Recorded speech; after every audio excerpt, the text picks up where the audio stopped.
দেখো তোমার বন্ধুরা, তপস্যায় আমি তুষ্ট। বলো শিষ্য, তুমি কি বলছো? গুরুদেব, আমি আপনার স্ত্রীকে চাই। হয়ে গেল। অসম্ভব। তুলসী, তুমি ভিডিও আশ্রমে যাও। দেখতে থাকো, ভালো বুঝতে পারো।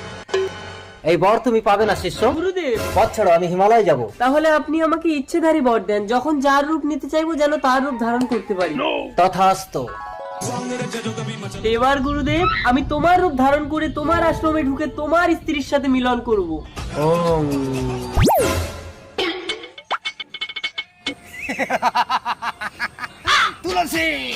এ কি স্বামী, তুমি হিমালয়ে যাওনি? হিমালয় যাওয়ার আগে তোমার সাথে মিলনের জন্য মন যে বড় ব্যাকুল তুলসী। চলো স্বামী।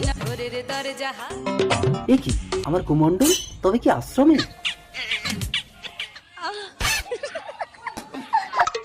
তুলসী, তুলসী, আমার স্বামী তো বাইরে, তাহলে তুমি কে?